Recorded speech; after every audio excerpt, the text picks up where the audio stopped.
Endless sky, vast plains and shining lakes as far as the eye can see.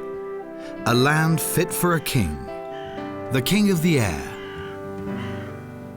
The Kis-Balaton area in Hungary is home to Europe's biggest and strongest raptor, the white-tailed eagle.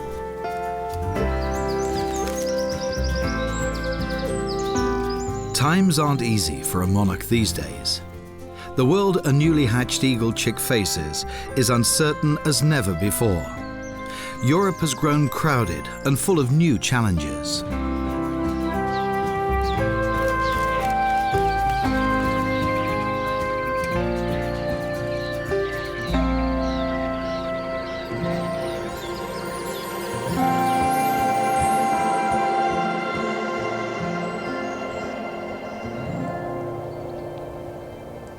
Most people know Hungarian Lake Balaton as a holiday destination and recreation area. But just a few kilometers from its hotels lies a vast nature sanctuary.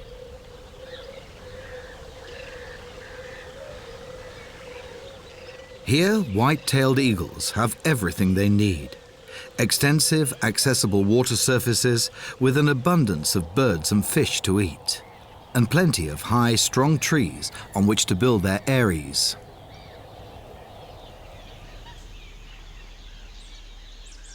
At just a few weeks old, the young eagles sport a dense, dark plumage, and only the last vestiges of white down, like stardust, remind us of how they looked when they were first hatched.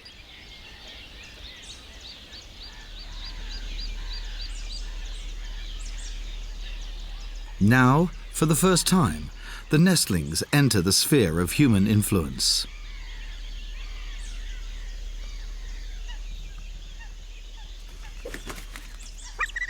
An ornithologist starts to ascend their tree. His task is to band the young white-tailed eagles. They each receive a leg ring as their identity cards, so to speak, which they will carry throughout their lives, provided the branches will carry the weight of a human being.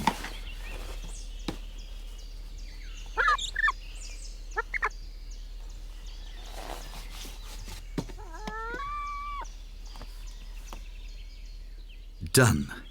They decide to name the stronger fledgling Victor, a winner. Now they hope that he'll be able to overcome the many adversities ahead of him, grow up safely, and someday hatch chicks of his own. White-tailed eagles nearly faced extinction in Europe, but provisions to safeguard their population and monitoring of their breeding pairs helped their numbers grow again. Spring at Kis-Balaton. Red-crested potsherds and coots enjoy the rising temperature. No more ice cover at last. They splash around and stuff themselves with delicacies.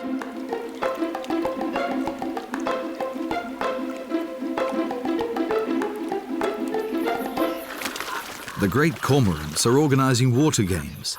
They've congregated at the edge of the reed belt to form a breeding colony. Their nests sit in the blazing sun.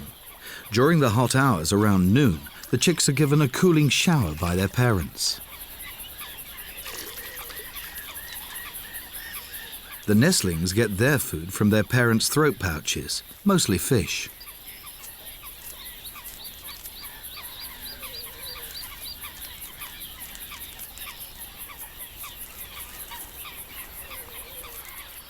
The oppressive heat has already sent an unmistakable sign. A storm is brewing.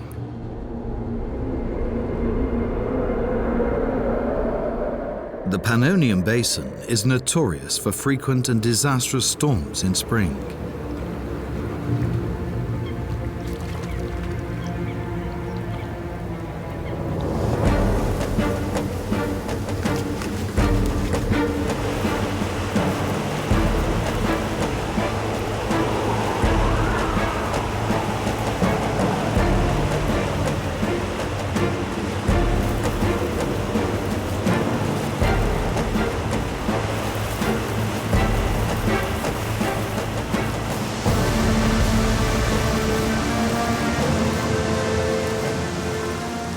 High in their eyrie, Victor and his sibling experience their first storm.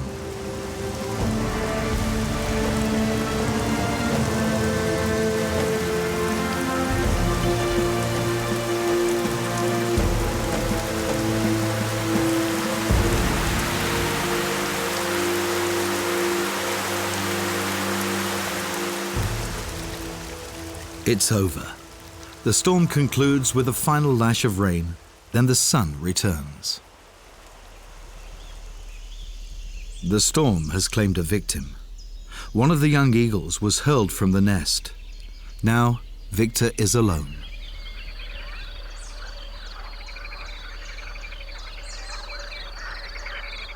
The following days pass without incident.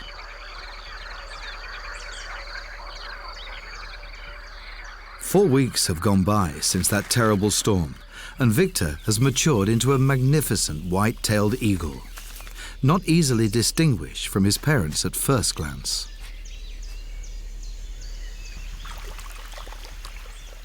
The further spring progresses, the more independent the new generation grows. Even the young cots hardly differ from their parents anymore. Victor exercises his wings. It's about time to leave the eyrie. All that's missing is the courage.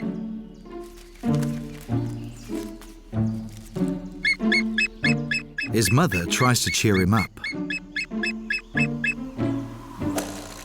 A cheeky jay seems to join in. Finally, Victor starts his first flight.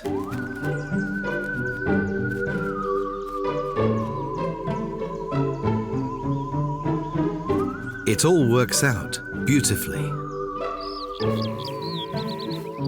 Far below him, Hungarian grey cattle amble along. Victor gradually gains confidence.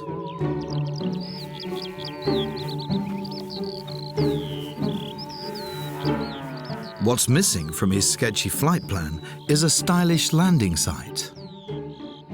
Victor is pragmatic.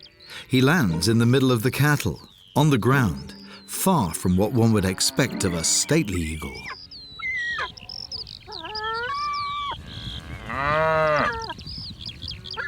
The grey cows are unimpressed.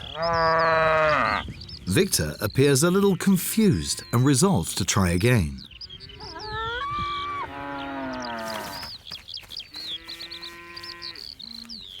Over the coming days, he will increase the range of his orientation flights and meet more of his four-legged neighbours too. The European otter, for example. Colleague or prey, Victor flies nearer. His hunting instinct is awakened. The otter is just as inexperienced as the eagle. Victor decides to consider him prey.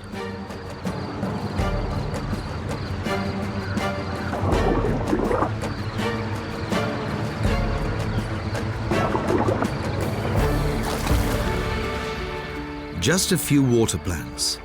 It's not as easy as he thought. Besides, an otter would vigorously defend himself. For a white-tailed eagle like Victor, Lake Balaton and its surroundings are a paradise. There are fish without number and just as many fish-eating birds. Mostly cormorants, the somewhat smaller but equally active great-crested grebes, the omnipresent grey herons, and the cormorant's small relatives, the pygmy cormorants.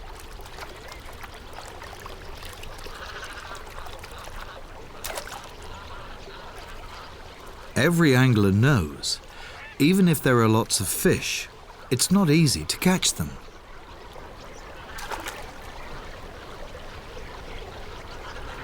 Hunting in teams increases the odds, but often provokes conflict over the spoils.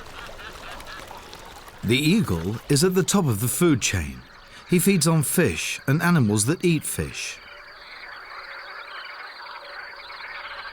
Victor is still busy practicing his landings. His vantage provides him with a view of a herd of water buffaloes. They are surrounded by starlings that live in symbiosis with them. The advantage for the starlings: there are swarms of tasty insects around the buffaloes. The advantage for the buffaloes: they are more than happy for someone to take care of those pests. Victor suffers somewhat from the heat, and the water buffaloes are curious. White-tailed eagles and water buffaloes usually have nothing to do with each other.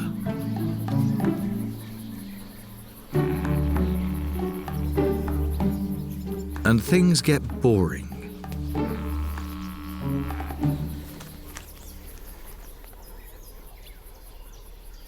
Victor's orientation flight takes him southward into Somogy County.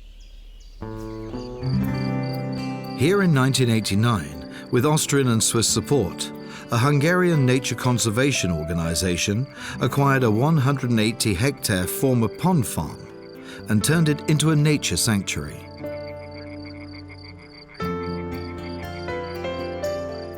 Since then, the area has become a UNESCO Biosphere Reserve.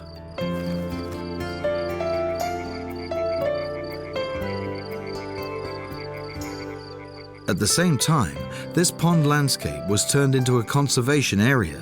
The protection of white-tailed eagles became a national concern in Hungary.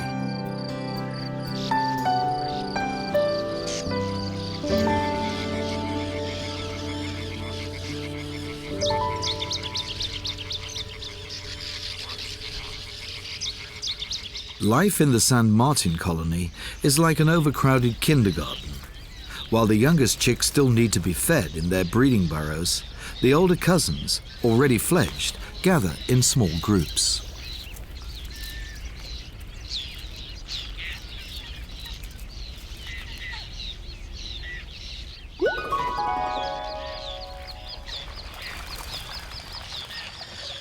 Summer draws to a close again. Kishbalaton is an important resting place for migratory birds on their trip south.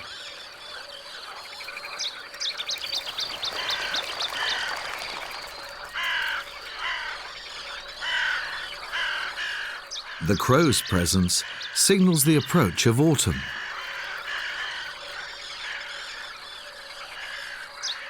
Now the green of the reeds loses its splendor. The hard edges of the world soften. The colors grow weaker, and the first patches of fog appear.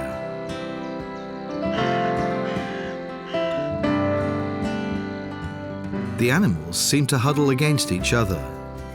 The atmosphere is dominated by the calls of the grey-lag geese.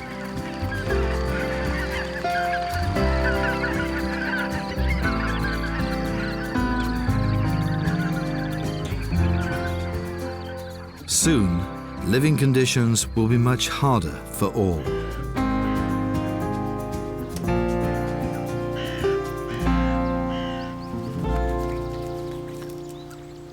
Victor and his neighbors don't know that they are about to face new challenges.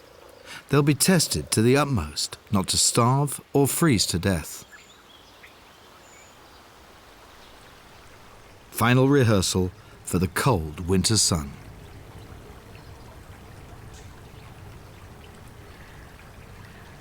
Kishbalaton shows its romantic side for the last time in the year. Relying on time-honored experience, the swans seize the opportunity and search the ground thoroughly for food.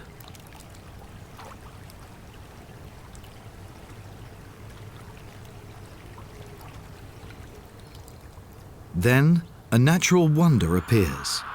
Tens of thousands of geese arriving from the north. Nothing can stop winter anymore.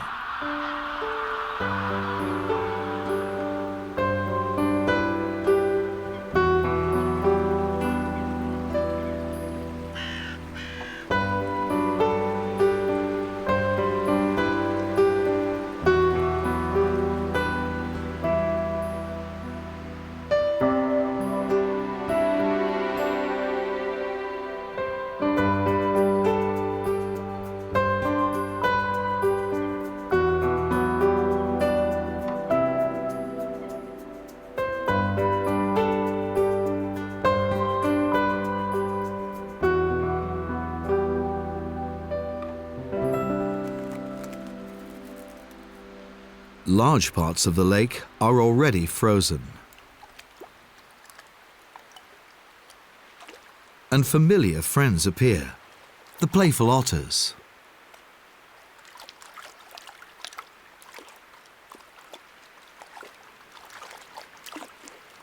The grey heron knows. When you see otters, there are fish, or at least fish leftovers.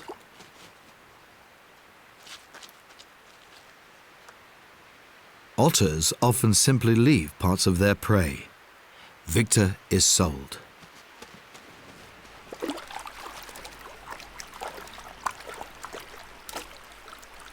Food, not a chance to be missed.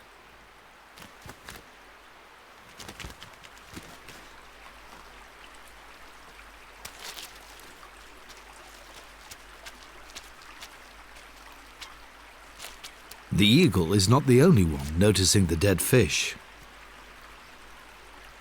A European water rail examines the situation. It sensibly waits until Victor leaves.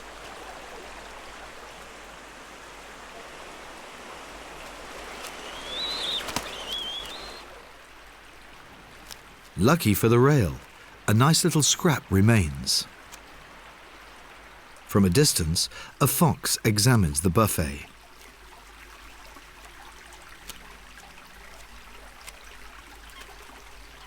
Too far, not worth the trouble.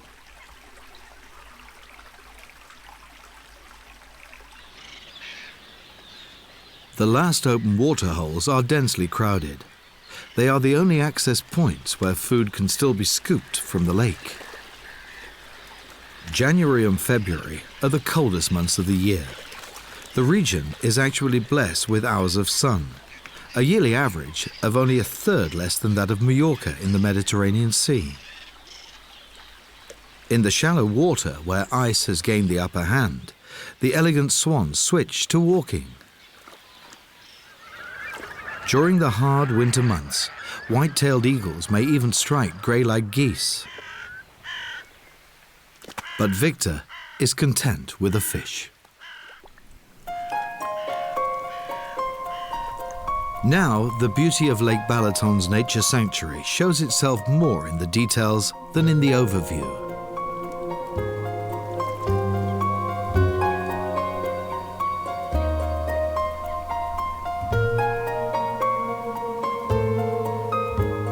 Some animals are much easier to spot in winter's white scenery than in the summer. An old white-tailed eagle hunting.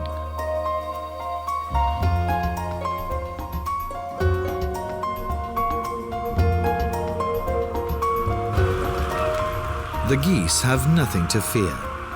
At the sight of their feathered army, even the cleverest eagle has a hard time singling out a single prey.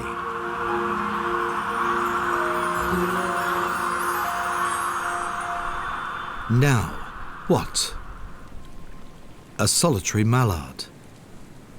The eagle won't hesitate a second. He covers his prey with his wings and leaves no doubt about who owns it. There's Victor. Would his cousin perhaps? No, he wouldn't like to share.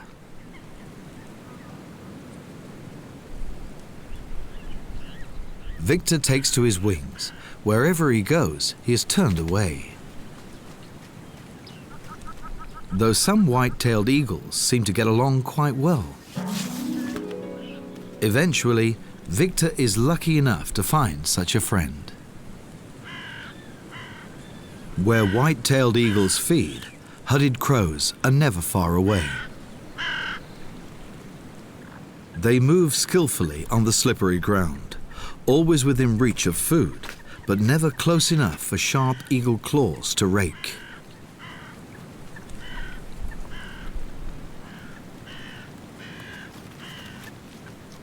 The crows profit from the meat scraps the eagles leave behind, whether the leftovers are fish or waterfowl.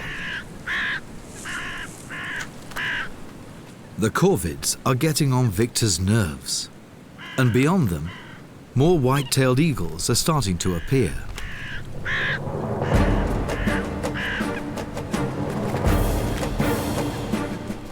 They seem to be in a good mood, playfully tossing pieces of meat to each other.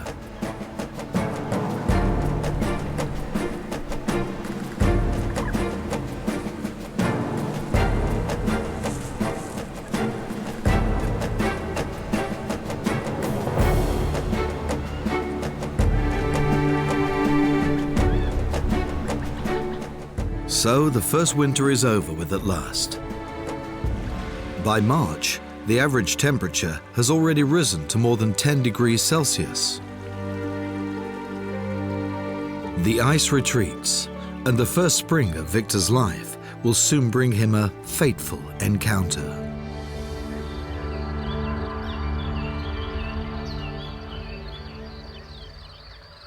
He happens upon an old, experienced eagle he has never seen in the territory before.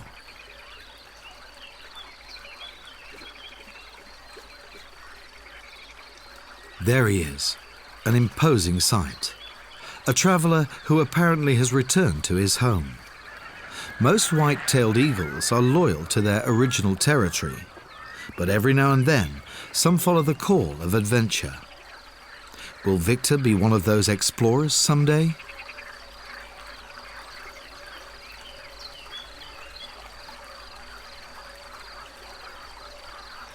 Over the next 3 years, our hero matures into a majestic eagle. His dark plumage changes to light brown, and his tail feathers grow white.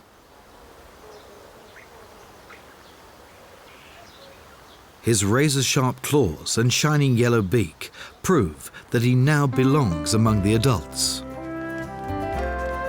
Victor is full of curiosity and a thirst for adventure.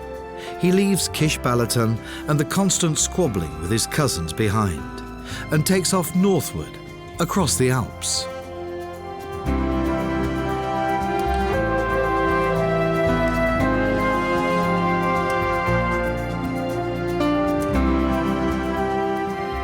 After 300 kilometers, hunger and cold are finally getting to him. A dead rabbit tempts him to land in a small clearing in the Austrian Waldviertel.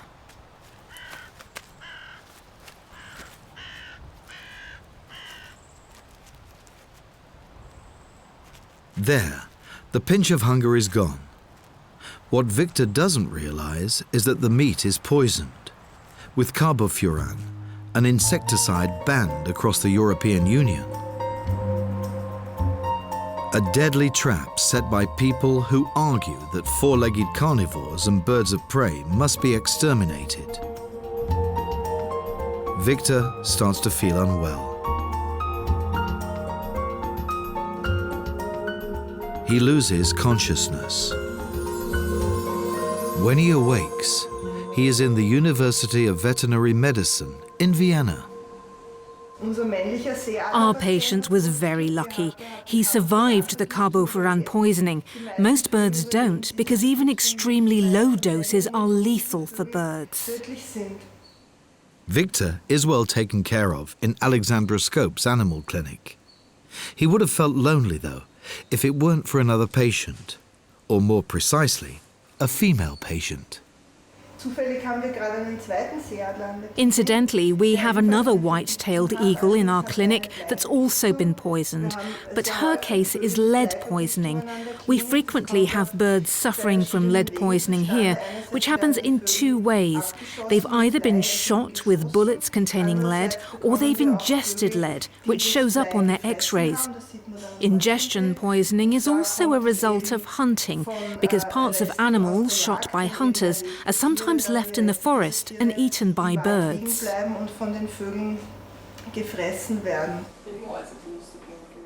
In Austria, 150 tons of lead ammunition are fired every year. Other countries have long since switched to soft iron bullets that are no burden on the environment. The lady's name is Wendy. Victor is fascinated. An approach is out of the question, but then things take an unexpected turn. As Victor's condition improves, He is taken to the Herringsay Owl and Raptor Station near Vienna. There, like most of the other charges, Victor is to be prepared for his return to the wild. The young Ural owls are not being rehabilitated here. They were born in human care. These owls are part of a long-standing reintroduction project. They will be released soon, and it is hoped that the Ural owl will re-establish an independent population in its native Alps again. On one of the following sunny days, the gate that leads back to the wilderness also opens for Victor.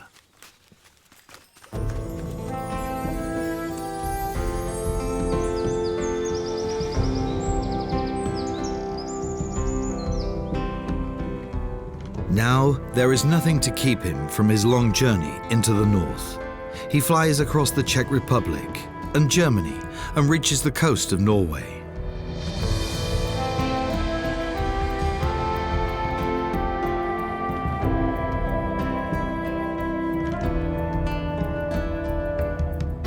West of Norway and north of the Polar Circle lies the Lofoten archipelago.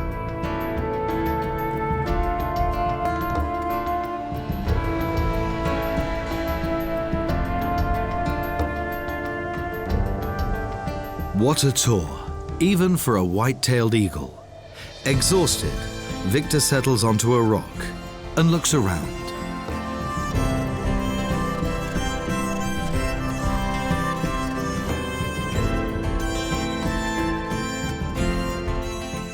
He likes what he sees. White-tailed eagle country. Rocks, turquoise blue, clear water, and the magic of the northern summer.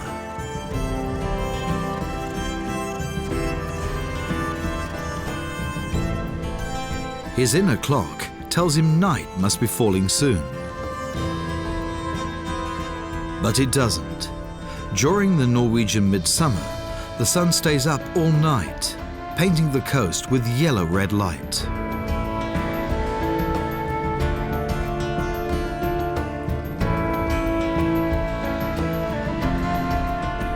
Eurasian oyster catchers take advantage of the light hours to search for crabs and mussels.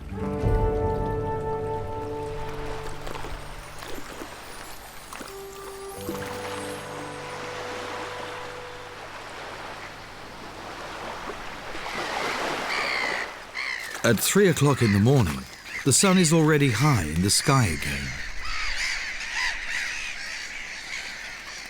A new day begins without the old one bidding farewell, and Victor is full of energy.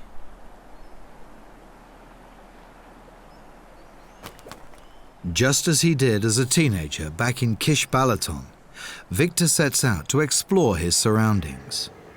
He discovers Henningsvær, a traditional historic fishing village typical of the Norwegian coast.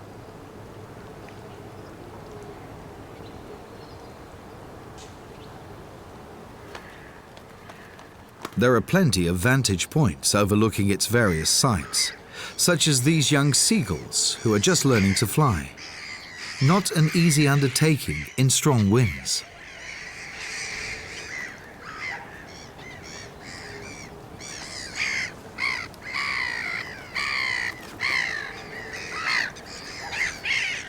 The narrow chimney is hard to hit.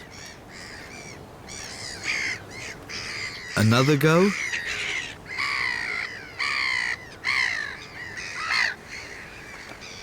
Well then.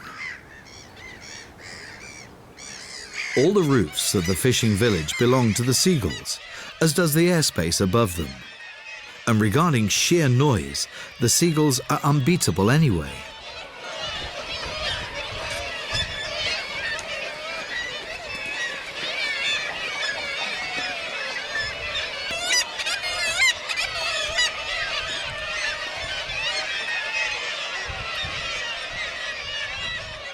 Henningsvær has been a whaling base for centuries.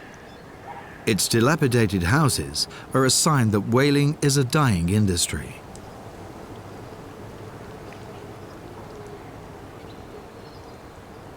Today, its inhabitants are committed to soft tourism.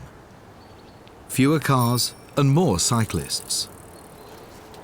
And there is something quite spectacular.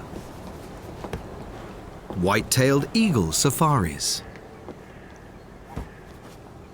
Every noon, a boat full of tourists heads for the fjords to marvel at the mighty birds at close range.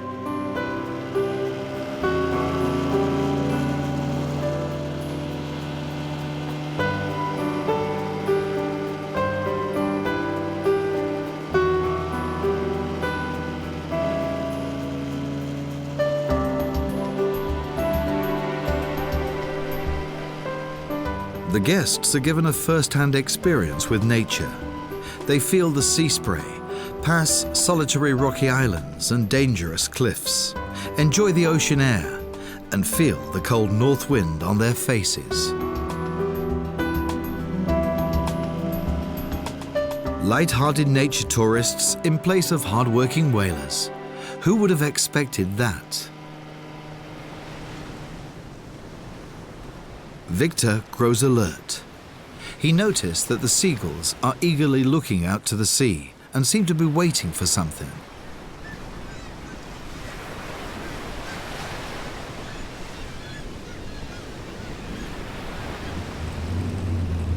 A swimming thing chugs closer, crowded with strangely colourful bipeds.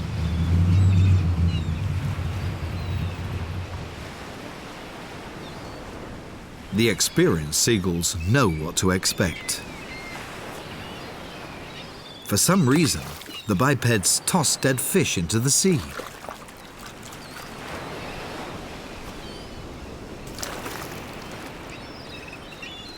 What the seagulls don't know, they are only extras in this play. Now, the principal actors arrive. Henningsvær's white-tailed eagles know the game. Victor can't believe his eyes.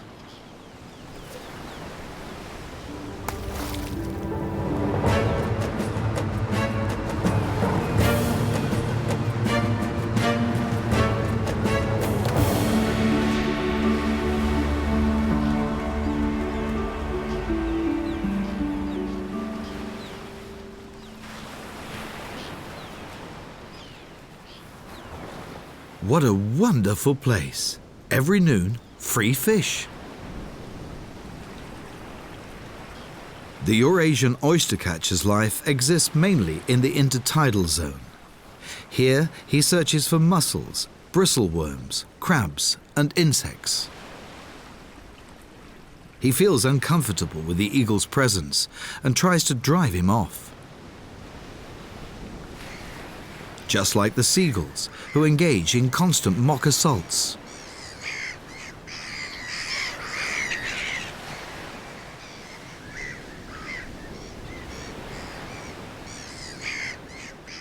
The seagulls are persistent, and Victor loses his composure. Or is it just the enticing fish that cause him to leave his resting place?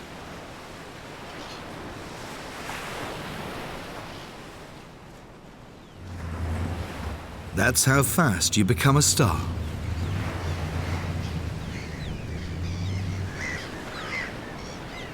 Although the seagulls won't knock it off.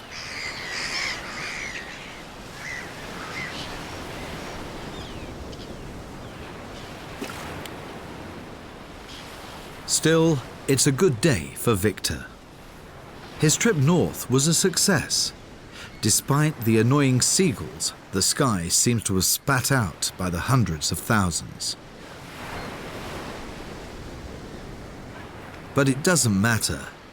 Far better to be quarrelling with seagulls up here than dreading poisoning after every dead rabbit back in Central Europe.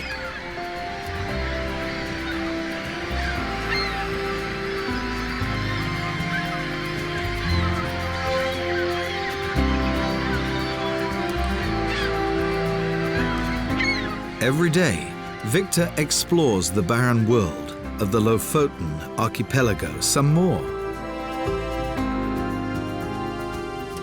Occasionally, there are familiar sights, cormorants, for example. Time passes, and the pleasant northern summer gives way to an increasingly cold and damp autumn.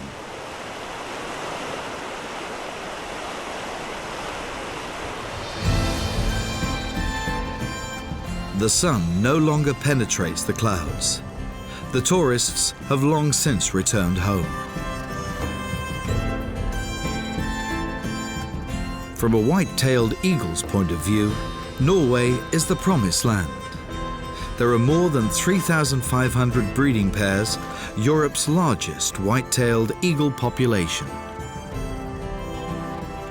Victor returns home. After a week-long flight, he comes back to Central Europe in late summer.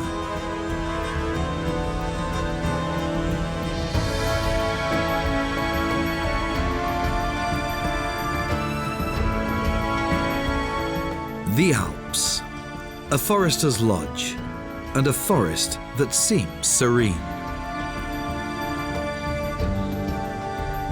A brief stopover at an untouched spot.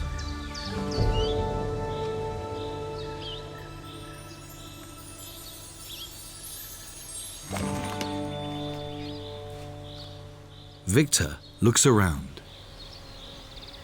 A world not tended and trimmed, but enchanted and wild. Fallen trees, fungi with strange colors and shapes, rotting wood, moss pads, sparkling dewdrops, a dense blanket of forest herbs, and young trees stretching towards the light. In short, a natural forest. Wild animals prefer a species-rich, mixed, deciduous forest over a spruce monoculture. There are old, rotten trees here that provide excellent breeding burrows. The Ural owls really appreciate this. Victor knows them from his convalescence at the owl and raptor station after his poisoning.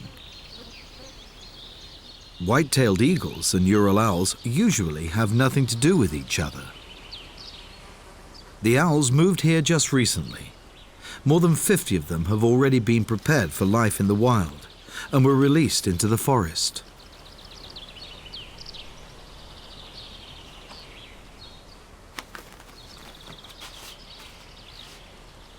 This ambitious project is supported by the state of Lower Austria, the Research Institute of Wildlife Ecology in Vienna, and the Austrian Federal Forests.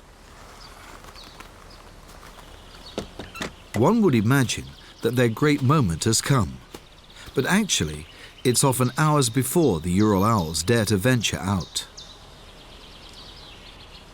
And when they do, finally, it's unspectacular and over in a matter of seconds. The Ural owl flits off to where its native populations used to live, but disappeared by the middle of the 20th century. Light deadwood stands and diversified forests broken up by meadows and fields. The Ural owl embodies biodiversity. A fine place for the owls then, but not for white-tailed eagles, who need lookouts and airspace and water, not meadows.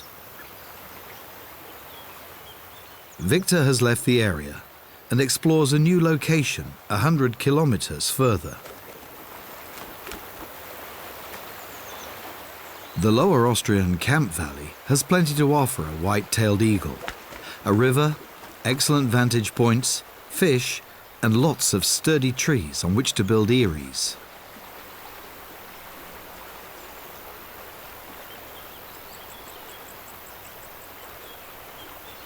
A sight the river hasn't seen for ages.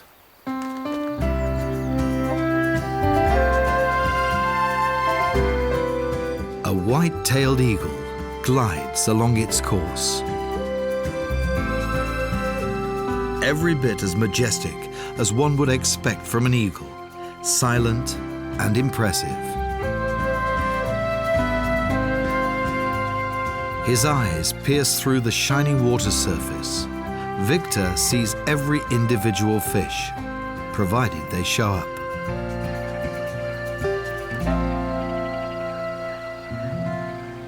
A river without fish? Not at all. There they are. A school of European chubs. No more than a few mouthfuls for an eagle. But Victor takes what he can get. While he's the largest of the local flying hunters, he is by no means the most beautiful. Among the loveliest are the lavishly colored beautiful demoiselle and the ruddy darter. The Camp River is unconfined by man-made banks in this section, which benefits the wildlife. It spiritedly winds along, forms whirling zones and quiet bays, feeds water plants, and creates islands and alluvial areas. In short, a river just like the Ural Owl's forest, natural and wild, as the world used to be in days long gone by. Victor is thoroughly content. Suddenly, he hears a familiar call in the distance. Further inspection reveals the call comes from this strange place. What's this? A scrap metal dump? And who on earth is in such a tizzy?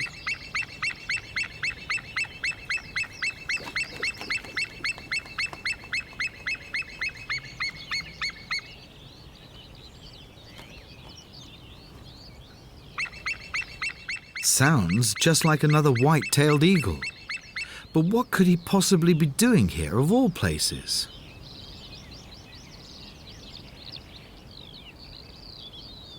Hey, it's Wendy from the clinic. Go for it. This could be the beginning of a beautiful friendship, which the red deer wouldn't confirm at this point.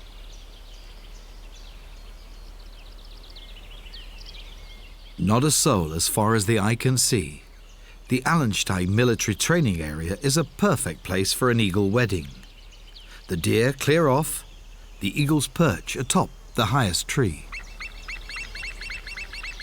Even if the ground shakes now and then. Victor and Wendy are as undisturbed by this as are the other wild animals. Military training areas are known to be a favorable retreat. The tanks keep churning the land, creating new and interesting terrains for a rich diversity of plant and animal life.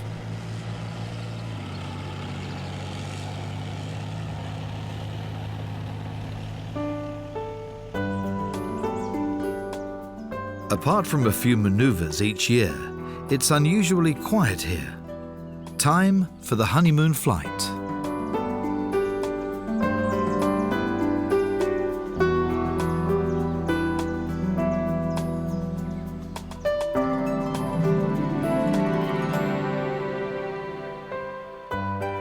Then winter takes over.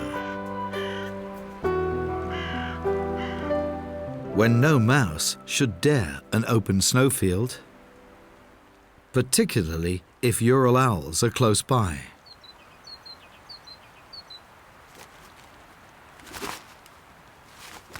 As hard as the winter may be, raptors and other scavengers profit from the misfortune of those who fall victim to the unforgiving conditions.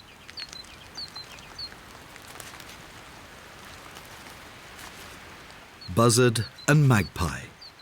Their hunger brings them together. The dead animal will provide them with food for several days.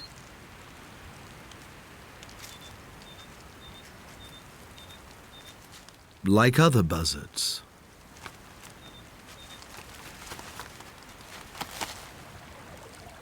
The days grow longer. The cold eases.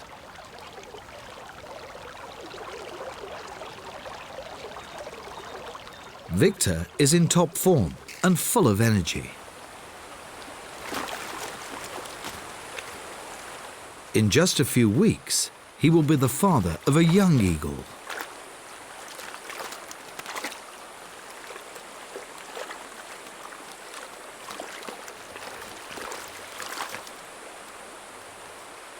He is unaware that his eyrie is under surveillance.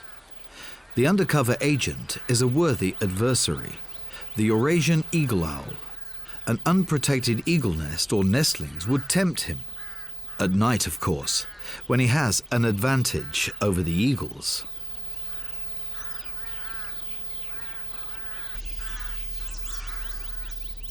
But Wendy is on guard and always keeps her eyes on the nest. White-tailed eagles brood their eggs for 5 weeks. Rearing the chicks takes up to 3 months.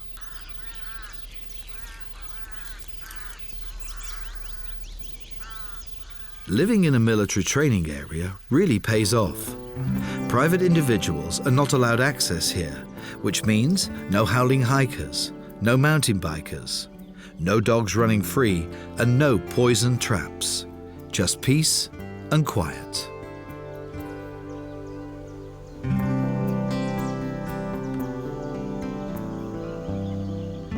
By April, it's happened. The young white-tailed eagle family has offspring. And just like when Victor came into the world, there is an ornithologist with rope and hooks and a few leg rings in his bag.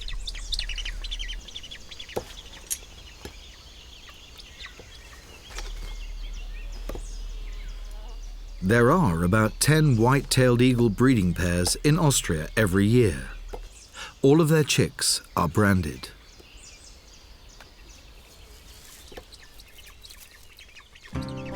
The spitting image of their father. A friendly smile to say hello. The labeling done by the WWF gave Austria's white-tailed eagles a boost. Exact records and observations of each individual animal allow for accurate reports about numbers, habitat, and the condition of their population. The chicks are registered. From now on, the ornithologists keep a low profile. 2 months later, the 2 white-tailed eagles are about to leave their parents' eyrie.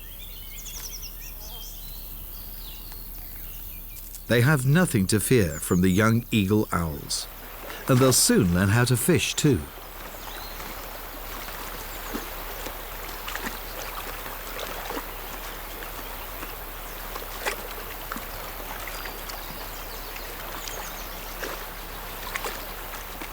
Victor has fulfilled his life's work. And the white-tailed eagle is saved from disappearing for yet another generation. What a pity it would have been to lose, of all creatures, the one that has graced so many coats of arms for centuries. The embodiment of power, pride, and unmatched elegance.